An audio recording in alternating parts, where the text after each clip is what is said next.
네, 반갑습니다. 네. 종종 많은 분들께서 오셔서 이런저런 삶의 좀 고민들이나 이런 것들을 좀 물어보고 하시는 분들이 계세요. 그런데 아무래도 좀 가장 많은 부분이 이제 집안 문제, 좀 가족 문제 또는 이제 부부 관계 이런 것들이 좀 많으시더라고요.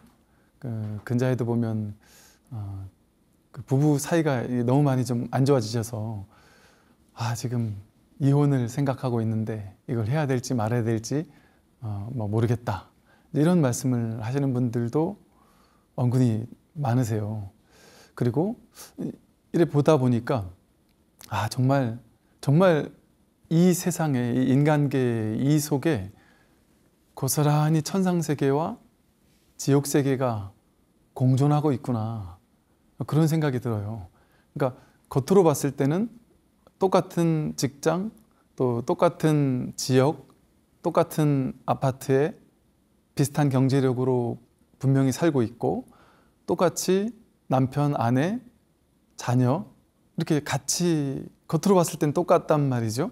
막상 그 내막을 들여다보니까 그 같은 조건 속에서 살아가는 많은 분들이, 어떤 사람은 지옥에서 하루하루를 버티며 살아가고 있고, 또 어떤 분은 저렇게 행복할 수 있나 싶을 정도로 정말 너무나도 행복하고 정말 막 눈물겹게 아름다운 그런 삶을 또 살고 계시는 분들도 또 많이 계세요. 그런가 하면 이런 분들이 또 계십니다. 결혼을 처음 했을 때는 막 안 맞아서 너무 많이 티격거리고 싸우고 그랬는데, 아마도 처음에 결혼하자마자 곧장 사이가 좋아서 바로 그냥 뭔가 착착 들어맞는 사람들이 많지는 않겠죠. 물론 있겠지만 아마 많지는 않을 거예요. 이제 그것은 당연하겠죠. 그러니까 처음에 결혼해서 좀 부딪히고 이러는 거는 당연할 겁니다. 그런데 이제 이런 분들이 계세요. 이 두 가지 부류랄까요? 그러니까 두 가지가 있는데, 첫 번째는 20년, 30년, 40년 전에 결혼을 해서 그때 맨날 싸우며 살았는데 지금까지도 여전히 비슷한 지점에서 비슷한 문제로 싸우며 살고 있거나, 아니면 내가 마음에 뭔가 이렇게 막 쌓아둔 것을 그냥 어쩔 수 없이 포기하면서 속으로는 끓지만 겉으로 얘기해봐야 싸움밖에 안 하니까 억지로 참고 있거나, 그런데 억지로 참고 있는 분들은 이제 처음에는 겉으로 봤을 땐 싸움이 좀 덜한 것처럼 보이지만 사실은 이제 싸울 에너지가 없는 거고 귀찮은 거지, 사실은 계속 싸우고 있는 거죠. 이게 폭발하지 않을 뿐이지. 이제 이런 그러니까 즉 20, 30년, 40년 전에 결혼했을 때와 지금 별 차이 없이 비슷한 패턴으로 비슷하게 힘들게 사는 분들도 계시고요. 20년, 30년 전에는 결혼해서 엄청 싸우고 살았는데 시간이 지나면 지날수록, 그리고 또 이제 그런 경우는 이런 경우가 많아요. 아내 혹은 남편 둘 중에 한 분이라도, 이게 참 신기한 것이 시간이 지나면서 점점 가족 간의 사이가 좋아지는 분들은 이런 경우더라고요. 남편이나 아내 둘 중에 한 명이라도 괜찮나요? 한 명이라도 내가 뭔가 마음 공부를 했던지, 아니면 뭔가 이렇게 심리 치유를 좀 하셨던지, 아니면 뭔가 인생의 어떤 한 고비를 맞으면서 삶의 어떤 전환점을 맞게 되었던지, 아니 스스로 무언가를 깨닫게 되었던지 삶에 대해서, 혹은 엄청난 큰 괴로움이나 고통 속에서 허덕이다가 한번 문득 삶이 무엇인가에 대한 어떤 의미를 좀 다시 생각했던지, 어떤 다양한 인연이 있을 수 있겠지만 어떤 계기가 되어서 삶이 놀랍게 변화된 분들이 계세요.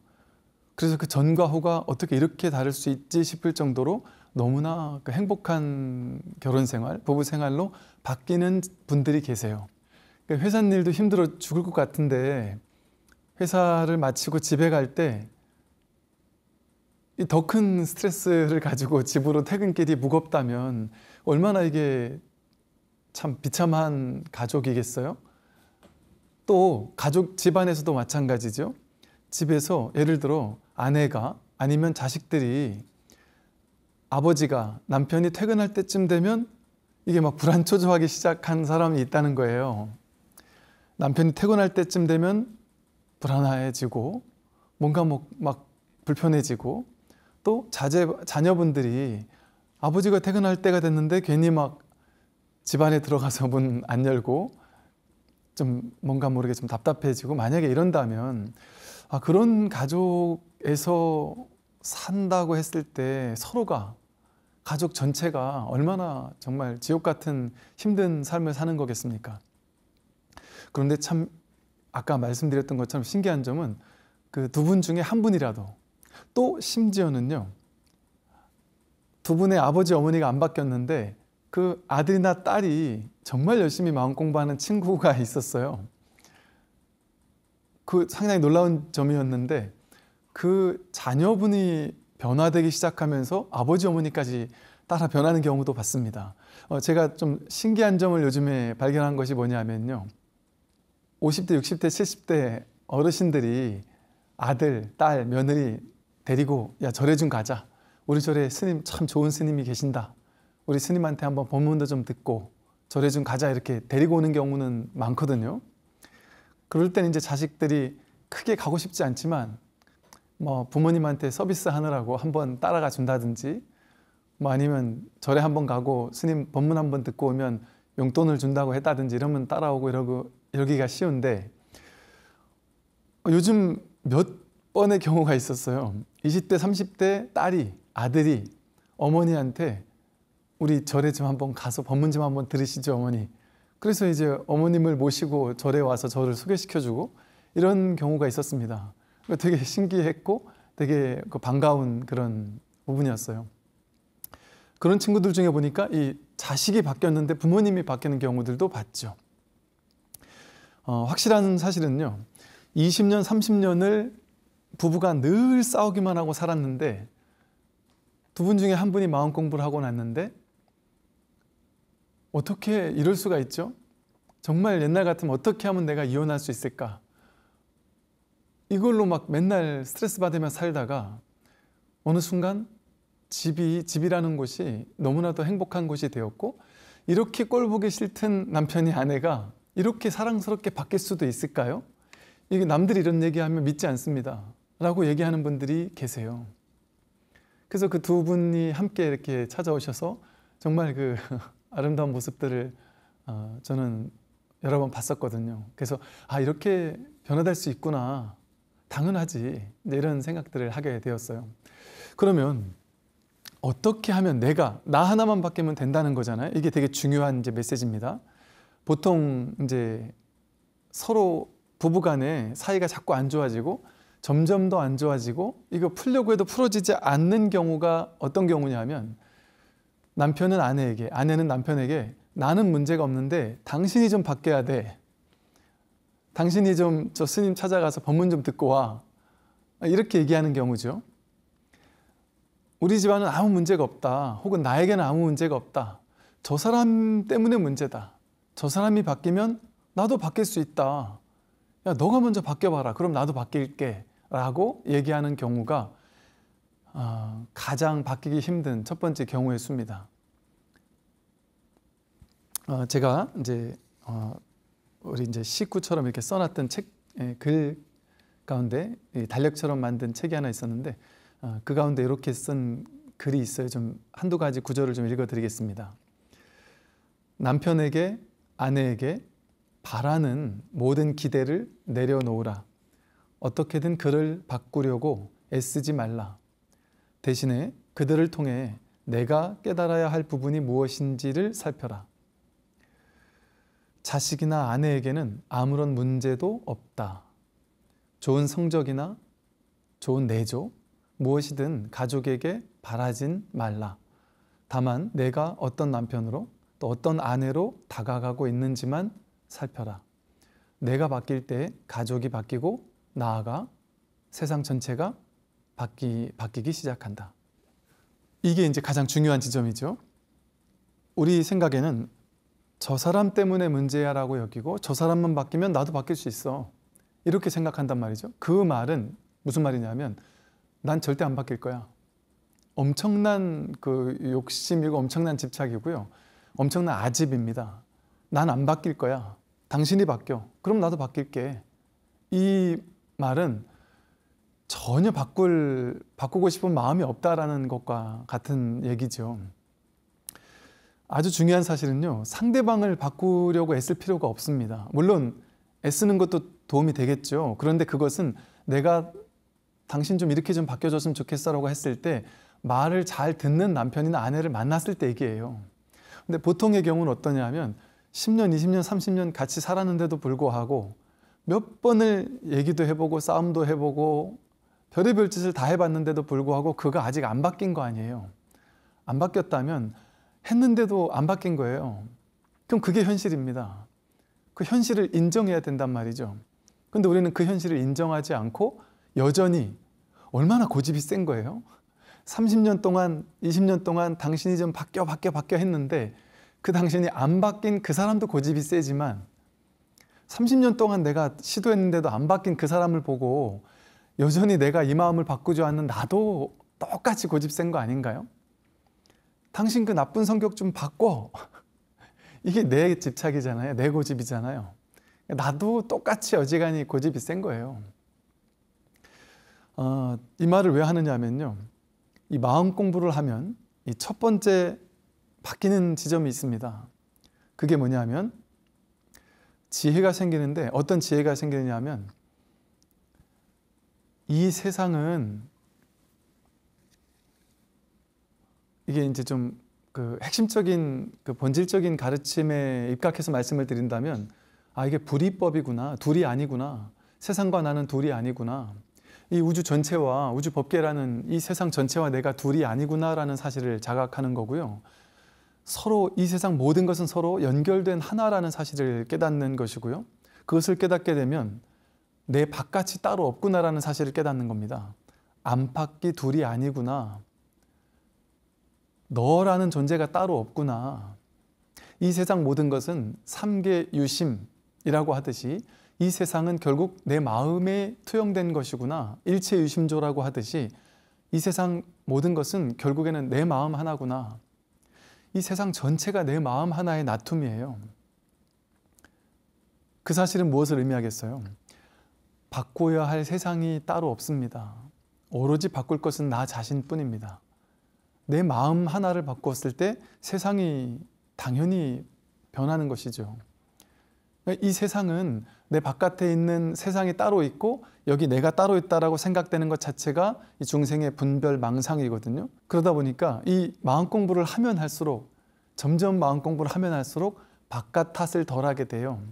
세상 탓을 덜하게 됩니다. 세상 욕을 덜하게 돼요. 당신 때문에 내가 이렇게 힘들고 괴로운 인생을 사는 거야. 그건 엄청난 착각입니다. 내가 해왔던 가장 큰 착각입니다. 내가 어리석다라는 반증이에요. 내가 지지리도 어리석구나, 못났구나. 당신이 바뀌어야 돼라는 생각을 하는 것은 곧 내가 어리석구나라는 걸 의미해요. 심지어 누가 봐도 100% 저놈이 잘못이라 할지라도 물론 그렇다고 해서 그 사람이 나를 결혼하고 나서 10년, 20년 내리 막 죽도록 때린다. 폭력을 행사한다. 이건 도저히 안 된다. 이러면 이래서 이혼하겠다 한다면 뭐 저도 반대하지 않습니다. 그럴 수 있겠구나. 왜냐하면 어떤 특정한 길이 절대 진실이라고 할 수는 없거든요. 그러니까 제가 하는 이 말도 절대 진실이라고 해서 뭐 어떤 특정한 절대 진실이라고 이렇게 고집하라는 얘기는 아니에요. 중요한 사실을 이제 지혜를 깨달아야 한다는 건데요. 그 지혜가 무엇이 지혜냐? 내 문제구나. 이 세상 모든 것은 내 문제구나라는 사실을 깨닫는 겁니다. 그랬을 때 어떤 일이 벌어지냐면 비로소 이 세상의 진정한 주인이 나라는 사실을 자각하게 되고요. 세상을 바꿀 수 있는 힘, 내 주변을 바꿀 수 있는 힘, 우리 가족을 바꿀 수 있는 힘은 나에게 있구나 하고 힘의 원천을 나에게로 돌려놓게 됩니다. 지혜가 나에게 있구나라는 사실, 행복이라는 것, 괴로움이라는 것도 나에게 주어진 일이구나라는 사실을 자각하게 되어서 그 힘을 나에게로 되돌려 놓게 됩니다. 그러면 이제부터 어떤 일이 벌어지냐면, 지금까지는 당신 때문에 내 인생 망쳤어 라고 했는데 그게 아니었구나. 내가 내 인생을 망친 거였구나. 내가 나에게 힘의 원천이 되돌아오게 됩니다. 모든 힘과 지혜와 자비와 사랑과 이 세상의 그 모든 행복의 근원은 나에게 달려 있습니다. 자기에게 있다라는 그 힘의 원천이 여기 있구나라는 사실을 깨닫게 되는 건 왜 중요하느냐 하면, 그전에는 나는 세상을 바꿀 수 없어. 내가 아무리 바뀌어봐야 저 사람이 영 저런데 내가 바뀌겠어라고 생각하는 거잖아요. 그런데 그렇지 않다는 거죠. 저 사람을 바꿀 수 있는 힘도, 저 사람과 나와 살고 있는 이 삶 전체를 바꿀 수 있는 힘과 지혜가 나에게 있다라는 사실, 그 사실은 아주 중요한 사실입니다. 비로소 나에게 본래 갖춰져 있던 힘을 이제 내가 쓸 수 있는 힘을 지닌 존재로 바뀐다는 얘기거든요. 이렇게 해서 이게 이제 제일 중요한 것이 뭐냐면요. 이 말을 먼저 한번 들어보세요. 가족처럼 가까운 인연은 내 안에 업이 투영된 관계이다. 내 안에 어떤 업이 있는지를 보여주는 가장 확실한 거울과도 같다. 생의 가장 중요한 목적은 바로 가족과의 관계를 맑히는 것이다.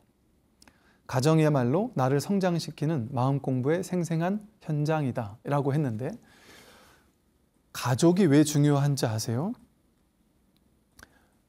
가족은 일단 내팽겨치고 일단 내 깨달음이 먼저다, 아니면 이 사회를 바꾸는 게 먼저다. 그러니까 사람들 그러잖아요. 가족이야 일단 내가 포기했어요. 그러고 나서 세상을 바꾸겠다고 바깥으로 나돌아다녀요.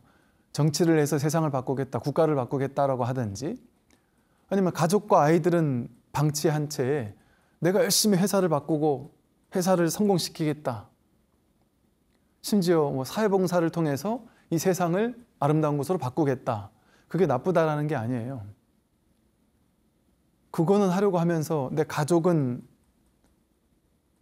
그렇게 변화시키지 못하고 있다라면 그것은 좀 위선에 가까운 것 아니거나 이거나, 아니면 내가 좀 어리석은 거죠. 무지한 거죠. 내 인생에 왜 나와 가장 가까운 인연으로 내 가족이 있을까요? 그것은 내 업과 가장 깊이 연관되어 있는 사람이 남편이고 아내이고 부모님이고 자식이기 때문입니다. 그래서 가장 가까운 인연은 쉽게 말해 가족끼리는 서로 공업을 공유하고 있잖아요. 공업.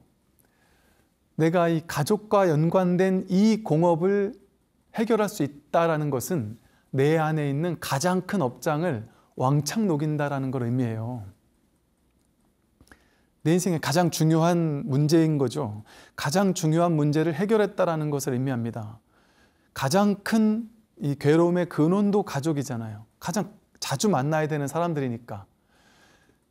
아무리 바깥에서 회사에서 힘든 일이 있어도 집으로 돌아갔는데 너무나도 행복하고 나를 응원해주고 나를 사랑해주고 나를 있는 그대로 인정해주고 존중해주고, 어떤 힘든 일이 있어도 괜찮아 하고, 당신을 믿는다 하고, 자식들도 부모님을 정말 존경하고 존중하고 친구 같지만 존경하고, 이런 어떤 든든한 어떤 무한한 어떤 사랑의 원천이랄까요?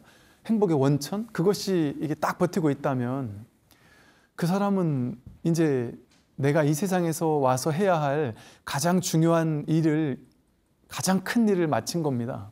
쉽게 말하면, 불교적으로 말하면 가장 큰 업장 소멸의 일을, 큰 산 하나를 넘은 거예요. 가장 가까운 인연이야말로 내 업의 가장 강력한 큰 부분을 좌우하고 있는 인연이기 때문이라는 거죠.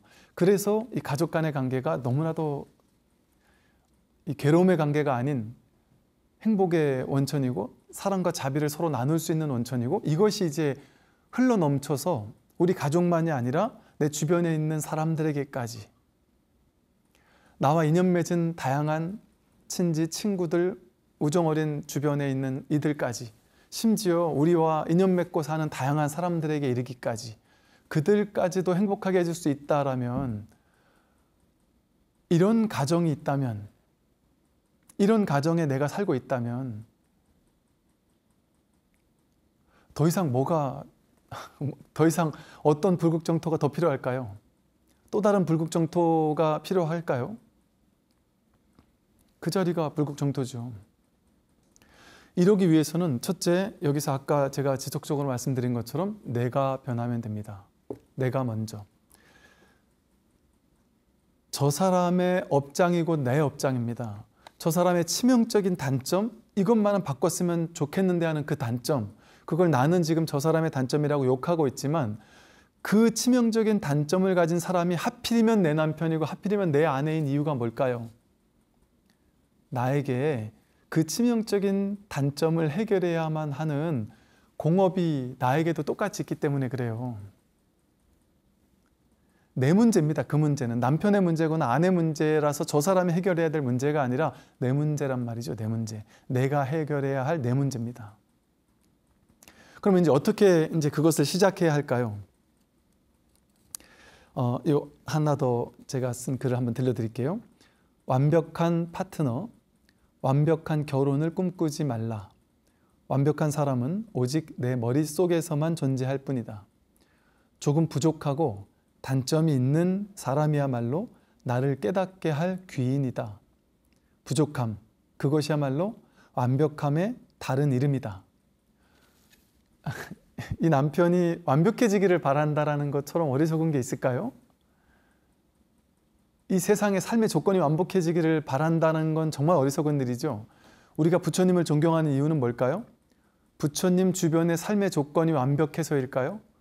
부처님 아버지, 아내, 아들, 부처님 주변에 있는 사람들, 그 모든 사람이 전부 다 완벽해서일까요? 부처님 주변엔 괴로운 일도 일어나지 않아서일까요? 제가 누누이 말씀드리지만 부처님도 현상적으로 보면 힘든 일이 많았고 사촌 동생이 쉽게 말해 반란을 일으키기도 했었고 나를 죽이려고 자객을 보내기도 했었고 외도들에게 욕도 많이 먹었었고 온갖 안 좋은 일들도 많이 있으셨단 말이죠. 그러니까 우리는 부처님 주변에 있는 그 상황을 보고 부처님을 존경하는 게 아니에요. 부처님께서 깨달으신 그 마음을 깨달은 것이, 마음을 보고 우리가 부처님을 존경하고 존중하고 믿고 따르는 것이죠. 즉 우리도 마찬가지예요. 여러분 가족이 조금 부족한 가족이 있다? 이건 아무 문제가 없습니다. 그것대로 완벽함이에요. 부족함, 그것이야말로 완벽함의 다른 이름입니다. 내가 다른 건 다 좋은데 좀 가난해요. 그것대로 아름다운 거예요. 다른 건 다 좋은데 내 남편이 어떤 병이 있어요. 그것만 해결하면 좋겠는데 라는 생각이 어리석은 생각입니다. 그거 있는 그대로를 허용하지 못하는 게 바로 문제예요. 남편의 그 치명적인 단점, 아이들의 아들, 딸의 아주 내 아들이 내 딸이 이것만 바뀌어졌으면 좋겠는데 하는 그 단점, 그걸 단점이라고 여기면서 그것만 없어졌으면 좋겠는데 하는 그 내 마음, 그게 치명적인 단점인 줄은 모른단 말이죠. 그걸 있는 그대로 허용하지 못하는 마음, 그 단점들 있잖아요. 내 주변의 상황에서 이것만 바뀌었으면 좋겠는다 하는 걸 단점이라고 여기는 그 내 마음이 문제란 말이죠. 완벽한 가정이 있을까요? 완벽한 가정을 이루어야 된다라는 허망한 망상이 자기를 괴롭힐 뿐이에요. 여러분이 완벽한 가정을 이룬다라는 게 왜 허망한 망상이냐면요. 여러분이 만약에 완벽한 존재였다면 여러분이 이 지구별에 내려왔겠습니까? 인간계로 내려왔겠어요? 부처님으로서 법신편만하게 부처님으로서 살면 되지 인간계로 왜 왔겠습니까? 인간계로 내려온 우리 모두는 왜 인간계로 왔을까요? 고해바다라고 하잖아요. 이 괴로움의 고해바다에서 괴로움이 있어야지만 괴로움을 해결하려고 하는 발심을 일으킬 수 있거든요. 발버리심을. 고진멸도 사성제가 첫 번째가 고성제잖아요. 괴로움이 없으면 이 괴로움의 문제를 해결하겠다라고 하는 괴로움의 원인이 뭔지를 보려고 하지 않고 괴로움을 해결하려는 마음을 일으키지 않아요. 고진멸도 사성제의 단계를 나아갈 수가 없습니다. 그러니까 뭔가 문제인 지점이 내 인생에는 반드시 있어야 돼요. 불편한 부분이 반드시 있어야 되고요. 괴로움이 내 인생에 반드시 있어야 됩니다. 남편의 약점, 아내의 단점, 우리 집안의 안 좋은 점, 이것들이 반드시 있어야만 해요. 그것 자체가 내가 깨달을 수 있는 완벽한 꿈 더 한 발 나아가면요. 남들 집들보다 훨씬 우리 집은 괴롭다. 괴로움이 크다는 것은 곧 그 괴로움에서 해결할 수 있는 발심을 할 수 있는 가능성이 훨씬 더 크다는 걸 의미할 수도 있습니다.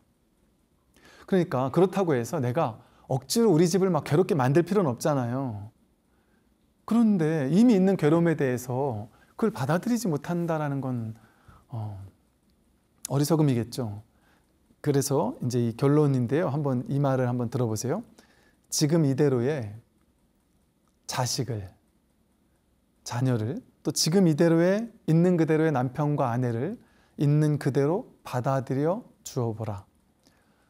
성적이 오르면 또 내 말을 잘 들으면 무언가를 해주겠다라고 말하지 말라. 당신이 이것만 바뀌면 정말 좋을 텐데라고 말하지 말라. 사랑받기 위해서 그 어떤 것도 할 필요가 없음을 있는 그대로 언제나 사랑받고 있다라는 것을 깨닫게 해주어 보라. 자녀들이 내가 이거를 해내면 엄마 아빠가 나를 정말 사랑할 거야. 그래서 엄마 아빠의 사랑을 받기 위해서 공부를 열심히 한다든지 어떤 특정한 행동을 하게 만든다라는 것은 어찌 보면 조금 불행할 수도 있죠. 그거보다 그건 그거대로 그냥 하지만 그거에 대한 무게감, 부담감 때문에 그것을 하는 게 아니라 이것을 했을 때 아버지 어머니가 정말 행복해 하시겠지. 그러나 그 마음 이면에는 이것을 못하더라도 물론 아버지 어머님은 나를 언제나 사랑하고 언제나 있는 그대로 허용해 준다라는 사실을 깨닫는 자녀들이라면 얼마나 좋겠습니까? 가장 중요한 것은 지금 이대로 완전히 사랑받고 있구나.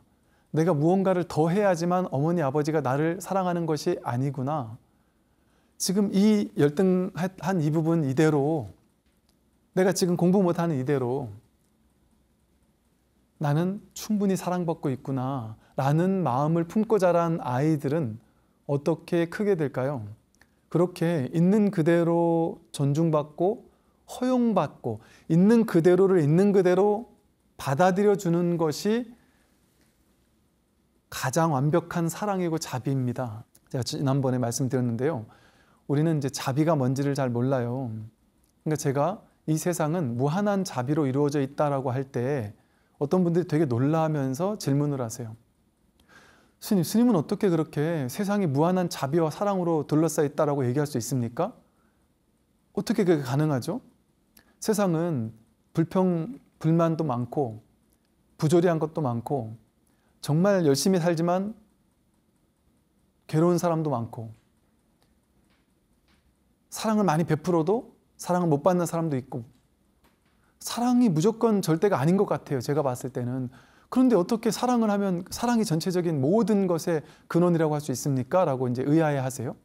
그분의 마음속에는 사랑이 내가 사랑하는 사람을 사랑한다. 그걸 사랑이라고 착각하는 거예요.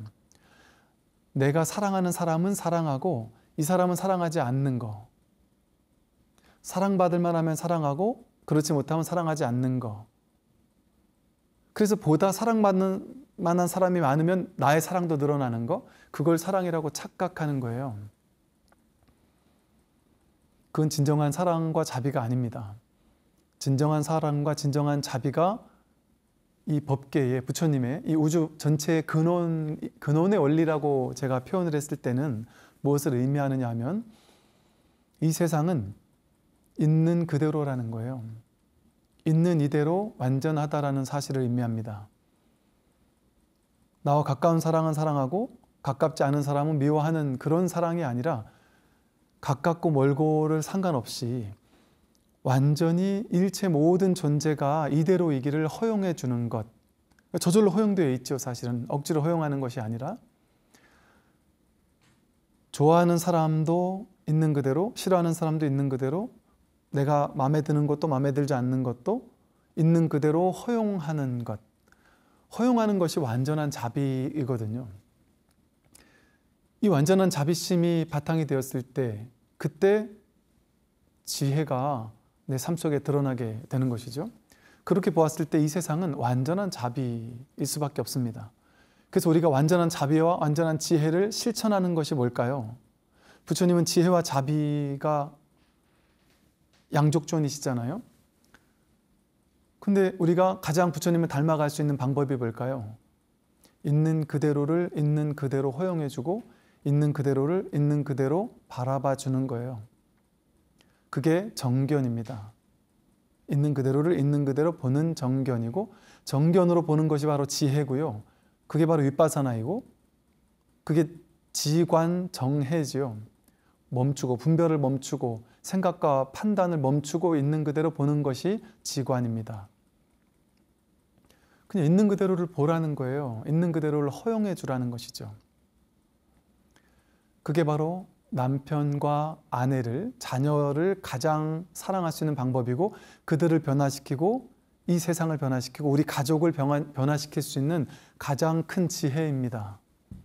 근데 우리는 지혜가 없다 보니까 당신만 바뀌면 난 행복할 수 있어 라고 착각했단 말이죠.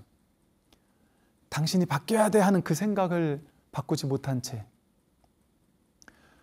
지금까지 10년, 20년, 30년 바뀌어라 했는데도 안 바뀌었다면 이제 해도 안 되고, 이제 그것을 바꾸려고, 당신을 바꾸려고 만들려고 막 기를 쓰면 기를 쓸수록 상대방은 어떻든가요? 더 화를 내고 더 멀어지고 더 안 바뀝니다. 더 짜증을 냅니다. 그래서 점점 더 사이가 틀어질 수밖에 없어요. 그렇다면 이제는 그것 때문에 내가 괴롭잖아요? 그럼 내가 왜 괴롭게 사느냔 말이에요. 전혀 괴롭지 않게 살 수 있는 방법이 있단 말이죠. 내려놓는 겁니다. 그 사람이 상대가 바뀌어야 돼 라는 생각을 내려놓는 겁니다. 왜? 상대를 위해서가 아니라 나를 위해서. 이건 정말 나를 위해서예요. 제가 똑같은 두 부부가 있었어요. 근데 A라는 부부는요, 두 분 다 외벌이 부부였어요. 외벌이였는데 이제 남편이 일을 하시고 아내가 집에 계시죠. 근데 이제 A라는 집안은 이제 비슷하게 한 20년 정도 사신 분이셨는데, A라는 집은 이 아내분께서 남편에게 이제 막 아직도 늘 사랑받고 싶고, 또 남편이 집에서 뭔가 나를 위해서 뭔가를 많이 해주기를 바라고, 이제 이러는 자꾸 이제 바라시는 분이셨어요. 그래서 남편이 회사 갔다 들어오면 그래도 이분이 이제 남편한테 막 집안일을 막 다 해달라, 뭐 자식에게도 뭐 신경 써주고 자식들 공부도 좀 봐주고 집안에 청소도 좀 해주고 설거지도 좀 해주고 쓰레기 좀 버려주고 음식물 쓰레기도 좀 버려주고 막 이런 걸 해달라고 자꾸 이렇게 부탁을 하는데, 그걸 안 하는 것 때문에 너무 스트레스 받는 거예요. 그리고 나는 사랑받지 못한다라는 생각에 되게 힘들어하는 보살님이 계셨단 말이죠. 근데 그 보살님이 그 남편에게 막 바라는 그 원인이 그거를 해줬으면 하는 것보다도 그걸 통해 내가 사랑받고 있다라는 걸 뭔가 이렇게 느낀다라고 느끼셨나 봐요. 그러다 보니까 이분은 계속해서 그 남편에게 부탁을 했는데, 이 남편 마음은 그게 아닌 거예요. 내가 바깥에서도 정말 힘들어 죽을 것 같이 힘든데, 너무나도 힘든데 집에 들어와가지고 이제 좀 쉬고 싶은데 이걸 쉬지 못하고 자꾸 이렇게 하니까 이게 자꾸 스트레스가 되는 거죠. 그러니까 20년 동안 이 남편은 결국엔 그거를 못 바꾸고 있었단 말이에요. 그러니까 이 아내는 너무 스트레스를 받고 있는 거예요. 근데 이제 비슷한 상황에 B라는 집안이 있었어요. 그 B라는 보살님도 마찬가지로 이렇게 계속 남편에게 요즘 TV를 봐도 남자들이 다 이렇게까지 집안일 열심히 하지 않느냐. 그러다가 너무 힘든 거예요, 이 보살님이. 남편이 여전히 일도 바뀌지 않는 남편을 보면서, 집안일 하나도 돌보지 않는 남편을 보면서 너무 화가 나다가 이제 마음 공부를 하다가 문득 20년을 내가 이 사람 바꾸려고 했는데 이제 안 바뀌는구나. 그걸 깨달은 거예요. 어차피 안 바뀌는데 내가 이 사람 바뀌어야 되라고, 남의 남편처럼 내 남편도 바뀌어야 되라고 끝까지 집착을 하면, 고집을 하면 저 사람 때문에 내가 괴롭겠구나. 내가 지금까지 한 것처럼 똑같은 지점에서 계속해서 싸우겠구나. 그걸 깨달았다는 거예요. 그래서 이분이 진심으로 내려놓기 시작했고 내가 내려놓으려고 해도 진심으로 내려놔지지 않더라는 거예요. 그래서 태어나서 처음으로 내가 남편이 되었다라고 생각하면서 남편의 입장에서 한번 깊이 생각해 봤다는 거예요.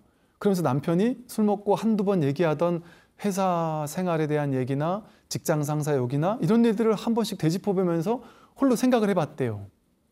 그러면서 그 보살님이요, 혼자서 이 마음 공부하다가 본문 듣다가 혼자서 또 가만히 남편을 생각해 보다가 남편을 생각하면서 펑펑 눈물이 났다는 거예요. 옛날 같으면 1도 상상도 하지 못했는데.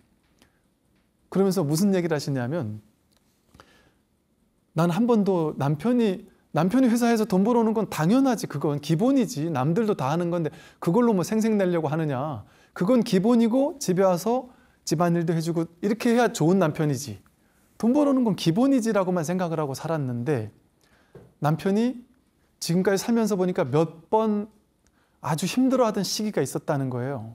근데 그때도 나는 바가지를 끌고 있었다라는 거예요. 왜 집안일 이렇게 안 도와주느냐, 자식들 나만 부모냐, 계속 남편은 얼굴이 확 사가 있는데도 불구하고 술 먹고 막 스트레스 받아서 들어오는 게 뻔한데도 불구하고 막 화를 내고 그랬다는 거죠. 그런데 내가 남편의 입장에 대해서 하나하나 보다 보니까 나도 옛날에 직장 생활 할 때가 있었는데 그때 스트레스 받을 때가 있었는데 이 사람이 가끔 얘기하던 것들이 지금 와서 생각해 보니까 정말 힘들었었나 보다. 그러니까 이 엄청난 그 남편으로서의 부담감 같은 게 있을 수밖에 없다는 거죠. 그러다 보니까 어쩔 수 없이 바깥에서 엄청난 상처받는 걸 안에 가서 절대 얘기 안 합니다, 남편들은. 저는 이제 남편분들이 그런 고민 저한테 와서 얘기한 거 많거든요. 그러니까 이거를 보살님들은 이 생각을 못 하시단 말이죠. 근데 그 보살님이 그거를 생각하면서 눈물이 펑펑 나면서 내가 남편을 왜 이해 못 해줬을까 하면서 진심으로 막 눈물이 나면서 남편한테 미안했고, 진심으로 남편이 힘들게 들어올 때 진심으로 막 사랑이 뚝뚝 떨어지는 것처럼 남편에게 잘해주기 시작했다는 거예요. 놀라운 점은요, 이러기 시작했는데 남편이 20년 동안 안 하던 설거지를 하기 시작하고 20년 동안 안 하던 음식물 찌꺼기를 갖다 버리기 시작하고 아내를 너무나도 사랑하기 시작하더라는 거예요. 첫 번째 전자도 마찬가지예요. 예를 들어 남편의 입장도 마찬가지예요. 남편들이 마음 공부하는 남편도 똑같아요. 아내에게 당신은 왜 이렇게 나한테 바라기만 하느냐 이러고만 살다가 내가 변하기 시작했더니 내가 아내를 위해서 내가 바깥이 좀 힘들어도 아내의 고충을 생각해주고, 야, 내가 당신 정말 애 낳아가지고 처음에 육아할 때 너무 얼마나 힘들었겠어. 근데 나는 회사만 갔다 오면 되지, 돈만 벌으면 되지라는 생각 때문에 육아든 집안일이든 전부 다 당신 일이라고만 생각했었어. 그때는 내 생각이 어리석었어. 그때 얼마나 힘들었겠어. 그 말 한마디 진심으로 하면서 아내에게 미안했다고 했더니 아내가 20년 막 남편에 대한 미운 마음이 확 녹아내리더라는 거죠. 그러면서 그 남편이 진심으로 바뀌면서 진심으로 아내에게 사죄를 하면서 조금씩 바뀌기 시작했더니 그 아내가 완전히 바뀌더라는 거죠. 이처럼 서로가 서로를 이게 욕하고 탓하고 이제 잘못됐다라고 얘기하기보다는 있는 그대로를 있는 그대로 인정해주기 시작할 때 그 사람 자체로 받아들여 주는 거예요. 왜? 단점은 다 있습니다. 없을 수 없어요. 모든 사람은. 그 단점이 있기 때문에 아름다운 거예요. 그 단점이 있기 때문에 내가 그 사람을 통해 깨달을 수 있는 지점이 있는 거예요. 그 지점이 없으면 내가 성장할 수 있었겠습니까? 내가 마음 공부해서 깨달을 수 있었겠습니까? 남편의 그 단점 때문에, 아내의 그 단점 때문에 내가 더 행복해질 수 있고 더 마음 공부해서 깨달아갈 수 있는, 성숙할 수 있는 기회가 생겨나는 거죠. 그걸 위해서 이 남편과 이 아내가 만났던 겁니다. 사실은. 우리가 왜 이렇게 부족한 삶의 조건을 가지고 태어났을까요? 나에게는 왜 이렇게 힘든 삶의 조건이 나에게 오는 걸까요? 꼭 남편과 아내 문제만이 아니에요. 나는 왜 경제적으로 힘들까요? 나는 왜 몸이 아픈 걸까요? 우리 아버지, 우리 어머니는 왜 나한테 이렇게까지밖에 못하는 걸까요? 왜 남의 자식들은 공부 안 시켜도 공부 잘하는데 내 자식은 공부를 시켜준다고 해도 성적이 안 나오는 걸까요? 내가 그동안 문제라고 생각했던 그 모든 것들이 사실은 문제가 아니었고 내가 그것을 허용해 줘야 된다라는 그 지혜를 깨닫도록 하기 위한 장치였던 겁니다. 이 지구별에서 부처님께서 우리를 깨닫게 하기 위한 무수히 많은 소품 장치, 이 시나리오들을 곳곳에 비치하고 있단 말이에요. 말하자면 우리를 깨어나게 하기 위한 완벽한 어떤 깨어남의 장치가 완벽하게 곳곳에서 세팅되어 있어요. 그러니까 깨닫기 가장 좋은 곳이 바로 이 지구별이라는 곳이죠. 내가 할 건 아무것도 없습니다. 해야 될 것이 없다는 사실을 깨닫는 거예요. 무위법을. 그냥 있는 그대로 허용하는 건데 내가 허용하는 게 아니에요. 본래 허용돼 있다는 사실을 깨닫는 거지. 나는 허용할 수 없어요. 내가 애써서 허용하는 게 아닙니다. 본래 허용이구나라는 사실을 깨닫게 되는 거예요. 그랬을 때 모든 문제가 해결되기 시작합니다. 그러면서 진심으로 나의 이 괴로움의 거대한 구조가, 분별의 거대한 구조가 완전히 받아들여지면서 이 분별의 구조가 무너지기 시작해요. 그러면서 무분별지라고 하는 온전한 지혜가 생겨납니다. 그래서 현실 세계가 곧 깨달음으로 가는 곳이에요. 이 자리가 바로 도량이고 수행터예요. 가정이 바로 절이에요. 내 몸이 바로 도량이고. 그래서 현실을 통해서 깨달아가는 이 마음 공부를 이렇게 꾸준히 함께 해나가는 걸 통해서 우리가 부처의 길로 함께 나가시면 좋겠습니다. 오늘 여기까지 이야기를 하겠습니다. 승복하십시오.